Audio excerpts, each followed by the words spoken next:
What's going on, guys? Welcome back to Grey Talks Wrestling. Hope you're all keeping well. Thank you for clicking into another video, and it's time to talk about WCW Starrcade Battlebowl Lethal Lottery 2, the last pay-per-view of 1992. And to be honest with you, there were some good matches on this show, but the one thing that ruined it for me was the whole Lethal Lottery Battlebowl whole clusterfuck day it was, really.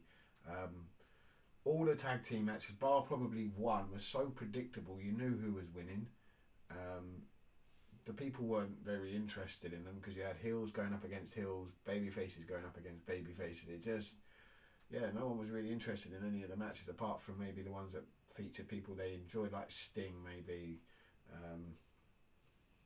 Apart from that, the one match that was probably the one that wasn't that predictable was the first one, with Van Hammer and Dan Spivey going up against Johnny B. Bad and Cactus Jack. I would have thought Cactus and B. Bad, Johnny B. Bad might have got the win here, but no, it goes to Van Hammer and Dan Spivey, because they're going places, aren't they, really? You had Vader and Dustin Rhodes defeat Suzuki and the Barbarian. You knew who was winning that one as soon as they came out. The Great Muta and Barry Windham defeated Brian Pillman and Too Cold Scorpio. Steve Williams and Sting defeated Jushin Thunder Liger and Eric Watts. I mean, of course we know. You're really going to make us believe that Eric Watts is going to stand a chance against Sting and Dr. Death Steve Williams, who's fighting for the title on the same show. If you'd have wiped out all those tag team matches and the Battle Royal at the end, this was actually a good show, because we actually got some really good matches on there. Like Masahiro Chono against the Great Muta, fantastic. Just go and watch it. They are killing it, and Japanese wrestling at this time is really hot. So probably at some point, if I get a chance, I will go deep dive into that library at some point. That will be very interesting. Chono defeats Muta in a great match, one of the best matches on the show, but not the best in my opinion. Ron Simmons and Steve Williams, two former American footballers, two big guys, just beating the hell out of each other. It was entertaining to a point. Went to a disqualification, so Ron Simmons got the winners champion there and retained the title. I'm pretty sure it was a count out. I swear it was. Maybe I'm wrong.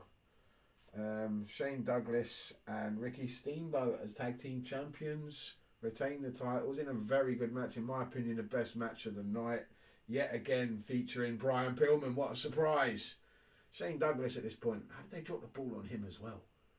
Let's have it right. Shane Douglas doesn't last that long really here in WCW. We know he moves to ECW quite quickly. Then he goes to WWF. They drop the ball with him there as well. So they got to be accountable as well. Shane Douglas is so underutilized, so underrated as a talent in my opinion. That carries ECW. And I can't wait to go and watch all those shows as well, coming up very soon. But this tag team match, Shane Douglas and Ricky Steamboat, underrated tag team really. They were very, very good. I was very impressed. Barry Windham, quality, and Brian Pillman. I can't say enough about how great Brian Pillman has been in 1992, going back and watching all his matches. It's been one of the highlights, definitely, for me, watching Brian Pillman. It's just been fantastic. Really is one of the best wrestlers in the 90s, in my opinion. And it's just a shame how the 90s end for Brian Pillman. It's just devastating really, that talent, so talented, the way it goes. The sky's the limit right here for Brian Pillman really. How he's not pushed further out the card and into a title picture, or as soon as he moves to the WWF, we know that's coming in a couple of years, and what happens to him just before that is so unfortunate. Like, it just, is what it is. It's just unfortunate really, the way his career goes and the way his life goes as well. It's very sad, but here he's just absolutely phenomenal tag team. One of the best tag team matches I've seen in the 90s. Possibly right up there at the moment. It's going to take some fucking beating. This was phenomenal. That damn good really. It really was. Sting versus Van Vader and King of the Cable. When I saw King of the Cable, I thought, oh, good, here we go, another fucking stupid gimmick match. What do you expect though at this time in WCW? I thought they'd be hanging something like they'd be fighting on a cable or hanging something from a cable, but no, it was like cable TV, wasn't it? King of Cable TV, basically. It was a trophy. There was some sort of tournament going on, and Sting defeated Van Vader in a very good match. Both of these two, great chemistry, great workers. Yeah, fantastic. What's not to love about Sting versus Van Vader? Yeah, just definitely worth going watching all their matches, really. Vader at this point is absolutely killing it. One of my favourites around that time. Same for Sting. Yeah, just great. Both of them having great matches with each other. I loved every time Vader's in the ring. He looks so real. He just beats the shit out of people. It's brilliant. Muta won the Battle Bowl. Just a boring battle royal, really, featuring everyone that had already wrestled like 2 or 3 times that night. Yeah, it was all right. It was just a battle royal, really. Nothing spectacular, really. Muta gets the win, eliminating Barry Windham for the win. So, yeah. They're trying to push Great Muta, really, trying to push these Japanese wrestlers. That was the one problem with the match with Chono and Muta, was like the American audience didn't give a damn.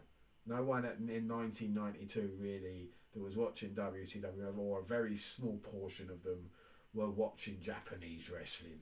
Let's have it right. Yeah, they're trying to. Muta though was fantastic. Don't get me wrong, really enjoyed him, but he never really got over, did he?